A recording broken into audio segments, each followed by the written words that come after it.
I'll show you what to do.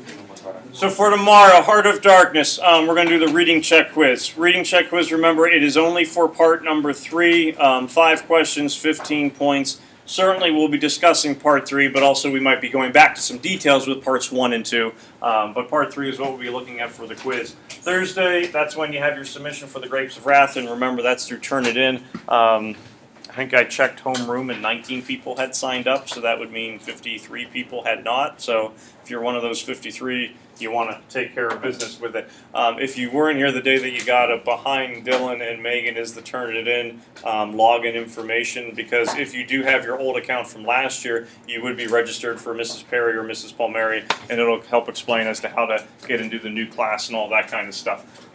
Friday then is when those rough drafts and that declaration are going to get turned in, and that's when we'll do our Heart of Darkness test. Friday, if you have Heart of Darkness book with you, I will collect them at that point, because you'll be done with that book. So you can certainly bring it in on Friday, and then you don't have to worry about holding on to that book. If you want to keep your book to impress your friends, like in your locker as they walk by, keep track of all of this stuff, by all means go ahead and do that. I would think about it, Amanda. Don't be impressed. Angelina, question? I was going to say, do you have to make a new account then for time? You don't have to, but I think a lot of people kind of forget what their old account was, so it's by no means a problem if you do create a new one. Usernames are an email address, so your old one is probably your student Gmail, and that there is, like, if you forgot your password, I think they'll send you an email, to your account. But if you end up going with a personal Gmail, Yahoo, Hotmail, if anyone still uses that, it's not a problem for me. I don't care what you use, just so long as you know how to log in and submit your stuff. What we're going to be doing with the iPads, and you said yours doesn't have it, so yours would be a perfect example. Easiest way to find the app, if you have it, I would say, is just mid-screen, drag down, and it does a search option. So if you start typing in Socrata, most of you will get an app. If you're like Sam or you're out of luck, it'll give you a search icon for like Safari, and that's perfectly fine just to go to the website, which will look just like the app itself, same setup and all that kind of stuff. Once you get to the website, like Katie, you're in the same boat, it looks like. Anyone else for the website, there's like the 3 bars over here on the side where one of the options next to the last one is student login, and then it'll bring you to the same area that anyone else would be at for that's using the app. To log in, to enter the room, you're just typing in Mr. Kane. It's all one word. No punctuation, no space. And I think by default they put it in all caps, which is fine. Thank you.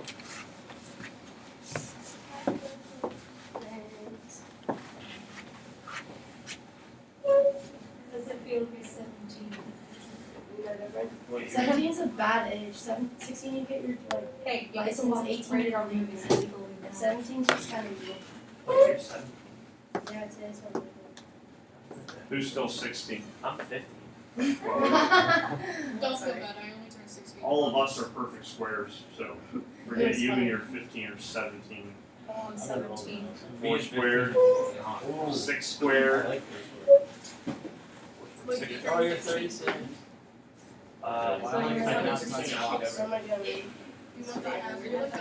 Alright, so what you would have now in front of you is, it looks like that's question number 1, which is good because I started the assignment for it. They're the same questions as to what you did on the multiple choice. The idea is we're just going to kind of run through them one at a time, try to at least. I'm not worried about going, Noah, you got that one right, good job. Noah, you got that wrong, you got that one wrong, poor job. But what I'll get so far as feedback is percentage of people that are getting A, B, C, D, or E. So if we have a question where 100% of people got it right, chances are I probably don't need to worry about going over that one. Evan, let me check that one real quick. It has the app. Okay, I think I can fix it. We did most of them last period, but this one might not have got it. I think it's on the wrong one side. Yeah. I don't know why, but that enroll pops out. You want. Wait, is this one? What, you see, just came out of No, I'm good. I got lunch period now. I don't want to. Mine's not till 8, then basically Multiple choice questions, AP exam. Yesterday we were talking about the essays with Heart of Darkness. Anyone remember the percentage of the essay, the 3 essays make up of your overall score? 55%. So that means the multiple choice is going to make up 45%, which certainly is not as much as the essays, but 45% is still a very significant portion.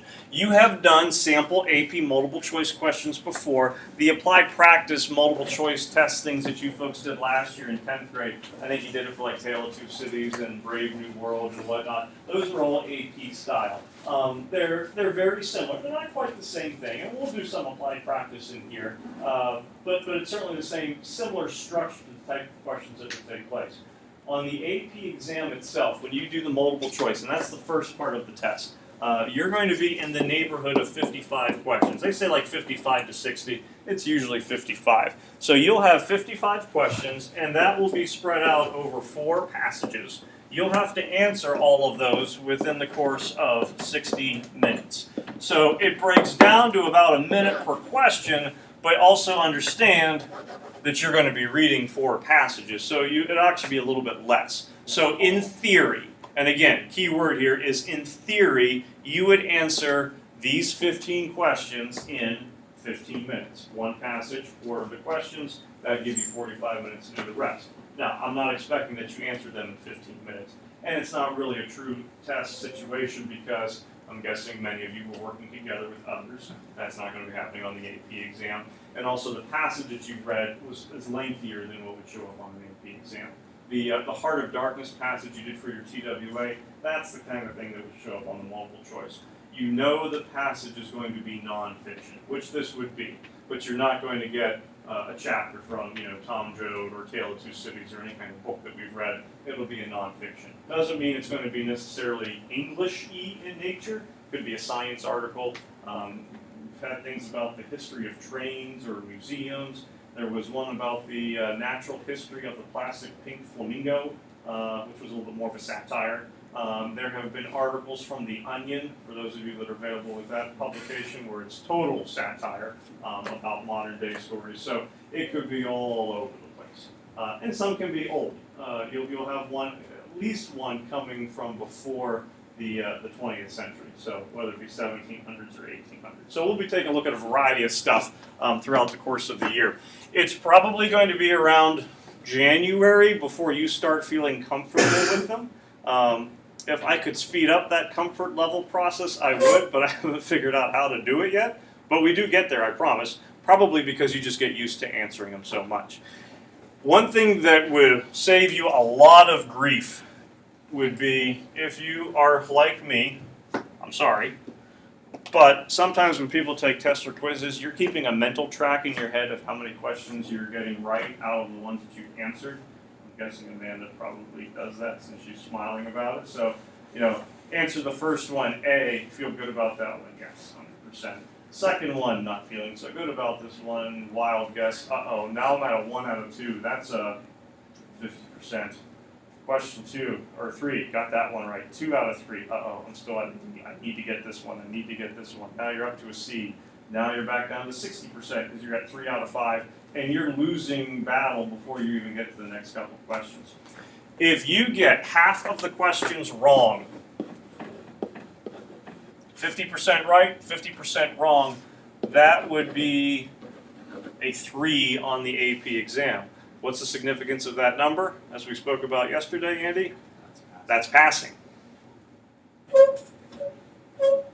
Okay. We don't know the half of these. Actually, we know the half of it, the half is 3. And these aren't hard numbers, but they're giving you ballpark, because it does vary a little bit year to year. But roughly, about 64% correct means you'd be at a 4. 72, 73% is what it would take to be a 5. Now, this isn't meant to be, if you can't get more than half of the questions right, you are an idiot. That's not the whole message that we get across, because they are difficult questions. It's a stressful situation. But it doesn't need to be the all impossible, there's no way I can pass, because if you can get half of them right, you're putting yourself in a good position going into the essay portion.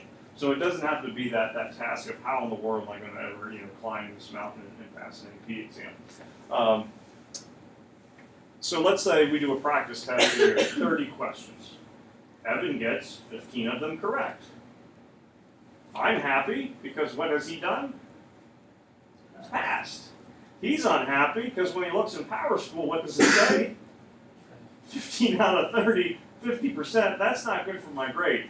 Anytime we do an AP style multiple choice, and I tell you this is AP style multiple choice, they will get curved. So if Andy got a 15 out of 30, and it's not curved based on the performance of the class, but it's curved based on the performance as to where you fall within this range. If he got a 15 out of 30, that would show up in progress book as like being a 21 out of 30 or a 70%. If he got, this number would probably be like a 19 out of 30, that would show up in progress book or as Power School, whatever the thing's called, as a 24, which would be an 80%. If he were to get, probably have to be around, well, 22, would get you into that 5 range. That would show up in the grade book as being a 27 or like a 90%. If Amanda were to get a 30 out of 30, she's cruising because she's probably going to have like a 35 out of 30 showing up in the grade book. So there will be instances where you can get bonus points, based on the quiz performance with the multiple choice. So anytime we do a multiple choice, it does get curved so that we don't have to go, JT, you did pretty well. You got a 64. That is a 4, my friend. Enjoy that failing score in the grade book. That simply would not be fair. All right. Should you take an AP style multiple choice on your birthday, we do throw in a 3-point cushion. But that won't happen for you. And I totally made that up, so don't hold me to it. All right, so question number 1.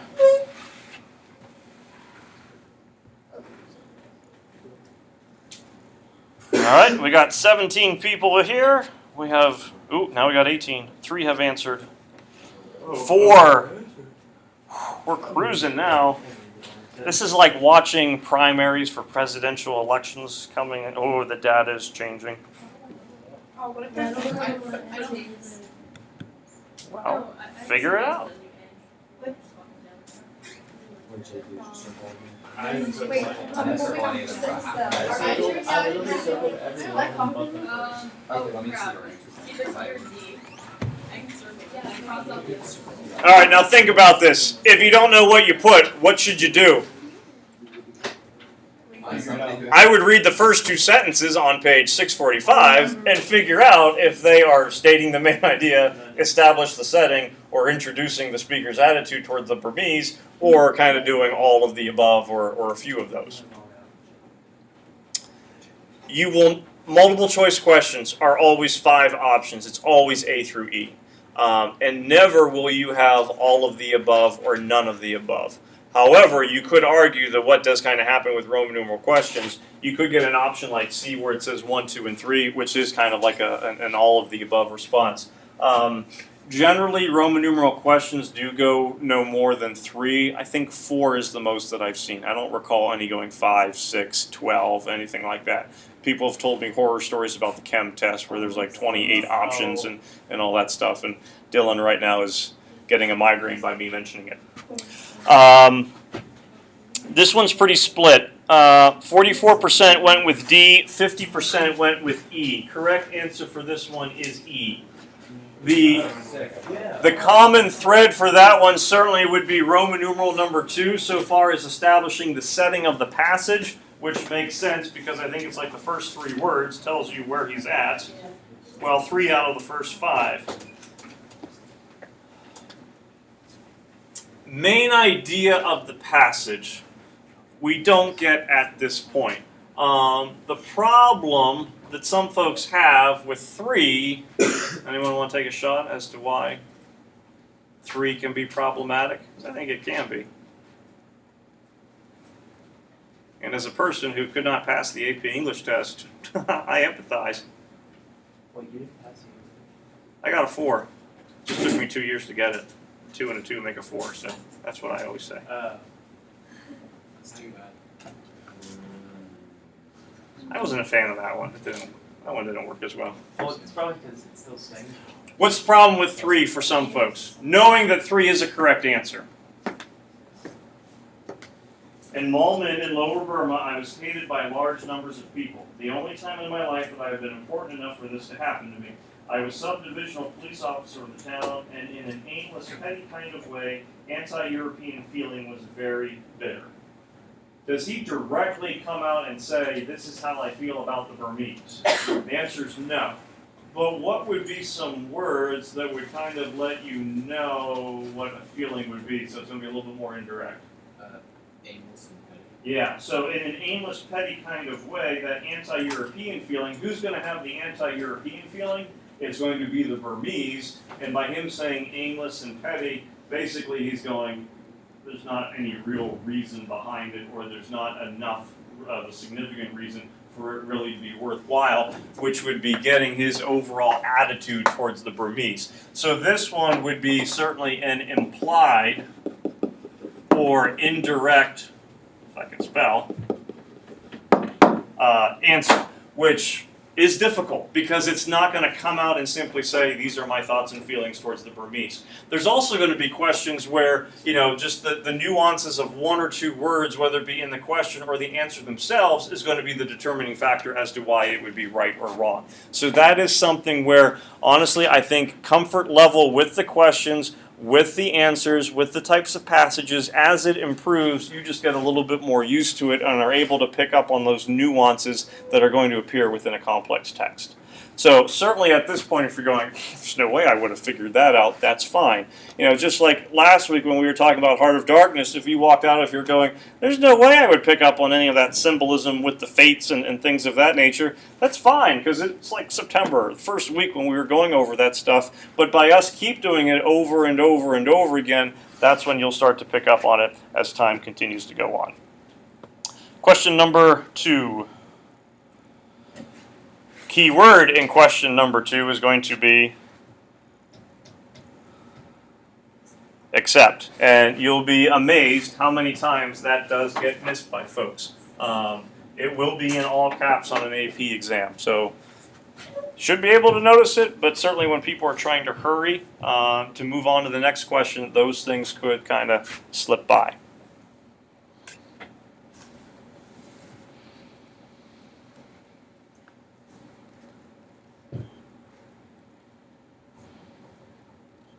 We're at about a 60-40 split. 60% roughly going with D. All this was perplexing and upsetting. That would be the correct response. Been there. Couple things. First, and very rarely will you hear me go, this question was easy. And this is not one of those times that I'm going to go, no, this question was easy, you should have gotten this one right. But what makes this question maybe a little easier than the first one, compared as to what you need to do in order to answer it? To answer the first one, because folks are going, I don't remember what I put, you had to go back and look at lines 1 and 2. If Cody didn't remember what he put for this one, what did he have to look at? You look at A, you look at B. It's a self-contained question. So it's coming down to, okay, which one of these does not have the irony within it? Noah, the next most popular answer after D was C. Is that where you went? All right.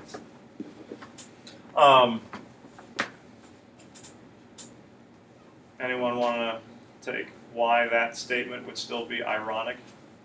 You do have to have an understanding of the passage, I would say, for that irony to kind of present itself. Where's Orwell? Like, from question number 1, what is the setting? He's in Lower Burma. He is British police officer in a country that is being it's under imperialistic rule. He is the law enforcement, and what is he saying? All of these people are oppressing me. So the irony would be the fact that Great Britain would be the oppressor, yet he is feeling oppressed. But to understand that irony, you have to kind of know what's going on within the passage. It's not something that you're just going to look at it like, A, the crowd yelled with hideous laughter hideous in laughter, that's going to have the irony within it. You don't have to know the context to understand it. C, you do have to take into consideration the context of the passage itself for that to work. All right? How about number 3? Which of the following do we have for paragraph number 2? Periodic, parallel, extended metaphor.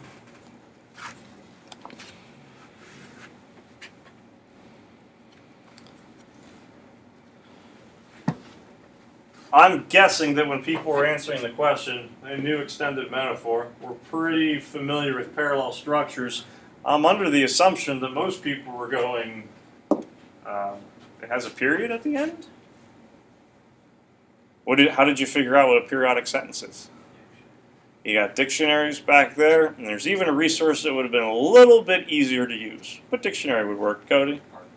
Your packet, the literary terms in your course syllabus, a lot of these things show up in there. Cody, do you remember what a periodic sentence is? Anyone remember? I remember what my answer was. What was your answer? B. You went with B, which I think was the most common response, 69%. It was the most incorrect one as well, probably. Andy, did you find it? It's toward the bottom of the page, I think.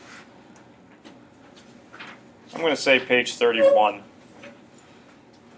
Might be wrong. Yeah. A sentence that places the main idea or central complete thought at the end of the sentence after all appropriate elements. After weeks of frustration, days of tears, hours of blood and sweat, I submitted my Grapes of Wrath essay. Be a periodic sentence. The main part, I submitted my Grapes of Wrath essay, is at the end of the sentence. All the introductory information comes first. I submitted my essay after weeks of crying, months of agony, hours, of pain. That would not be periodic because the main element of the sentence is coming at the beginning. So the placement of the significant portion, the main idea at the end, makes it periodic. We do have periodic, we do have parallel structures, so we do have B as the correct answer. How about number 4? Notice we got another accept question coming up.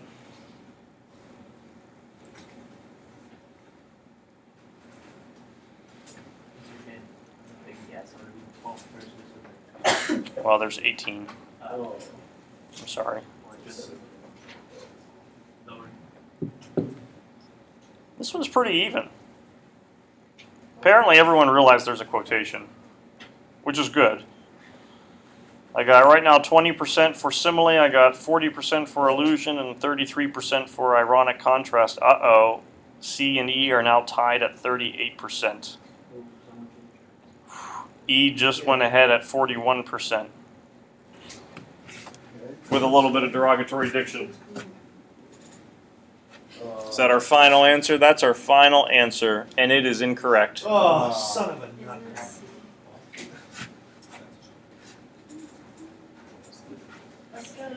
Come on. That's also incorrect. It's E. Well, I would expect people to argue this one, so I want an argument. You should have taken their class. Oh. Because I think I know where people were going illusion. No, you have to argue with me first. I think I know why. Yes, go to the restroom. I sigh. Go to the restroom. Yes. And my guess would be on page 647, like 7 lines maybe from the bottom. He's lying on his belly with arms crucified and shrugged with his Yep. that one. Yeah. Because people make the argument with that line, what's the illusion? Crucified. And I completely get it and understand it, but it's not. What? It's not really referencing anything here, so Like, crucified is still a word. Like, for a person to be Jesus is not the only person to be crucified, on a cross. If you're thinking New Testament and all that kind of stuff. So a person can still be crucified, and crucified can also literally mean the position of a person's arms, which are like this. So if a person is face down, you're doing chalk outlines on the driveway with your 3-year-old, niece or whatever, your arms are in a crucified position. Now, when you hear the word, and this happens a lot of times, certainly when it comes to biblical, things, because that's a text that people are familiar with.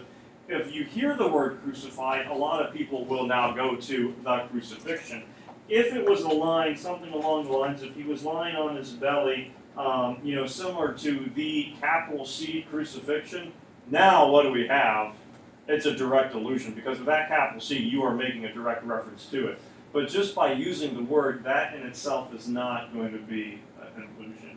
Certainly people might make a connection as to what that look would be, but Orwell isn't directly making the allusion itself. I think also about, 10, 12 lines up, he was an Indian, a black Dravidian coolie, almost naked. People will see, what do you have with Dravidian? But we don't have with crucified. There's a capital. I kind of took away that, yeah. Anyone know what Dravidian is?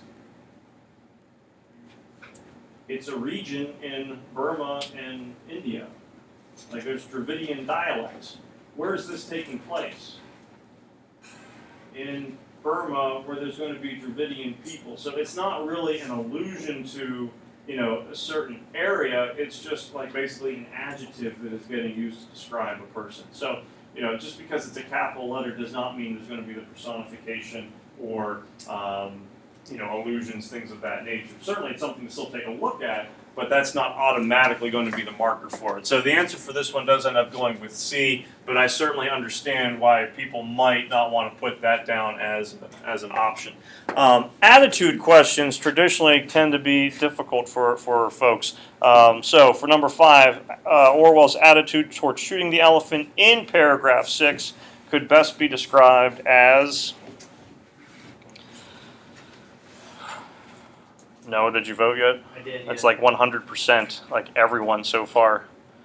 15 out of the 18. And the last 3 are waiting for me to give the correct answer. Which would be A.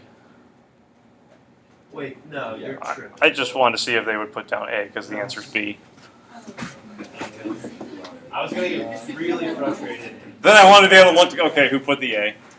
Although Angelina was out, so that would be a reason why we didn't get that answer. No, that should be for her. Oh, you did? Okay. Never mind. So the correct answer for this one is B. Any reason we need to talk about it? Everyone got it? Okay, well done. Number 6. One can infer about Orwell's feelings based on his use of such diction as puppet, dummy, and mask in paragraph 7. Click the dang thing, man. Copy and everything. Siri probably will. I'm still waiting for that, like, person hit the home button. Siri, why does Orwell's diction be characterized in paragraph 7? I think they disabled Siri on this. Oh, well, turn it off. We got 2 answer options, which is what I was expecting. Anyone want to guess what those 2 are? B and B and D. About 2/3 are going D, which is the correct answer. Feels constrained by his position as Sahib. And this would be an example where there's a little bit of a difference, and the meaning of the words is important with B, I would say, as to why that is not the correct answer. He only does what he is told. Who does he feel constrained by? Who does he feel pressured by? The Burmese, the people. But they're not going, policeman, Mr. Orwell, British guy, oppressor of us, shoot the elephant. He feels the pressure based on the way they're looking at him, the way they're acting towards him, but they're not actually saying you need to do this, which is what would take B out of the running. So they're similar as to the pressures that he would feel, but it's by his position, because he's the British officer, so he's the one who's supposed to be in charge, and he's the one holding the gun, the weapon. That position is the one that's really kind of making him feel very uncomfortable. So that's why D ends up being the correct response. Number 7, speaker's attitude toward shooting the elephant in paragraph 7, so kind of similar to what we had a couple questions ago. Incredulity, resignation, despair, divination, or disillusion.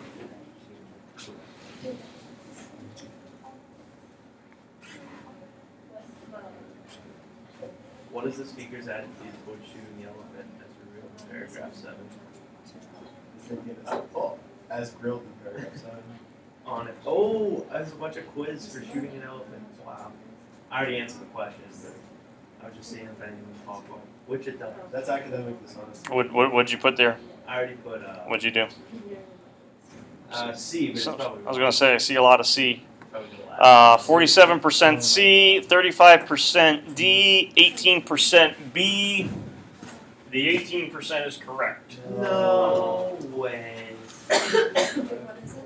It's B. Who got that? Oh, crushed. Oh, it's B?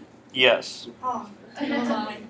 And Man, I thought it It's was got real. Yeah, that was the I can start with this passes all they said if you want. I'm going to read some lines from paragraph 7. So on 648. They were watching me as they would watch a conjurer about to perform a trick. They did not like me, but with the magical rifle in my hands, I was momentarily worth watching. And suddenly I realized that I should have to shoot the elephant after all. The people expected it of me, and I had got to do it. I could feel their 2,000 wills pressing me forward irresistibly, and it was at this moment, as I stood there with the rifle in my hands, that I first grasped the hollowness, the futility of the white man's dominion in the East. What's resignation mean? Like, if you resign to do something, okay, I have to do it. Whereas if you have despair, there's no way I can do this. You can't make me. You would be absolutely upset that it would be taking place. You would, I don't want to say you would be despaired as a person, but you would be completely upset, totally against your will, where for him it's more of a, all right, I guess I have to do it. They're kind of forcing me into it. I don't want to, but I'm going to shoot it. So he's kind of resigned to the fact that that's what would be expected of him. And really, that resignation, he views it as being unnecessary, but he still goes through and does it. But it's not that emotionally he's going, I love Dumbo. I need that elephant. It's more of, I don't want to, but okay, let's go. And therefore, he kind of resigns to doing it. Number 8. Looking at words that are parallel to others, which I think the question can be a little intimidating, but when you realize the correct answer, it's not so bad. You will get syntactic, grammatical questions showing up on AP exams. A lot of times there's pronoun antecedent questions, so the word it in line 17 refers back to, and you have to decide which one it ultimately would be. If you're reading it and you're going, I don't know what you really mean by parallel to the word caught, which we have here, well, take a look at how the word's being used, because if a word is parallel to another, they're basically going to be achieving the same purpose. So if you're completely stuck, what part of speech do we have with the word caught? We have a verb.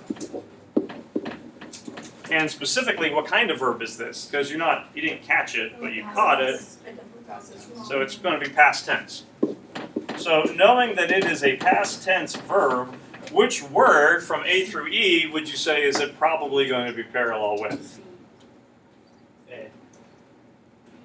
I don't even remember which word it was.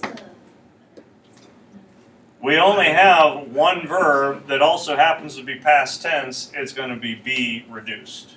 If it's going to be parallel, they have to be achieving the same purpose within a sentence. So you're not going to have a verb parallel to a noun. You're not going to have an adjective that is going to be parallel to an adverb or anything like that. They will be the same part of speech.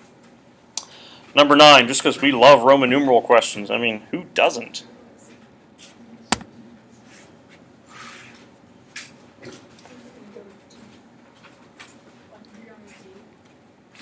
When in doubt,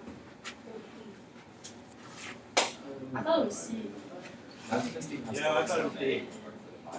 Apparently Angelina carries like some weight because we got 93% going D here. Well, no, Angelina just guessed the correct answer. Yeah. Okay. Alright. Well, there's something to be said for being a good guesser. Fun fact, I don't think you'll have a Roman numeral question on your AP exam. I'm not going to bet money on it, but I don't think they'll be there because they're kind of been phased out. We'll still have them, so it's good to still get the practice in case they show up. but the chances of them being there, I think, are fairly slim. In paragraph 6 on 648, he takes care of this, where it basically says it's a serious matter to shoot a working elephant. It's comparable to destroying a huge and costly piece of machinery. And then also goes, it looked no more dangerous than a cow. So I think now that this attack of quote-unquote must was already passing off, which basically takes care of options 1 and 3, and so D ends up being the correct answer. Number 10, again, rhetorical strategy not being used. I just love Thank you. it's 11. 7 on. Well, let's get question 10.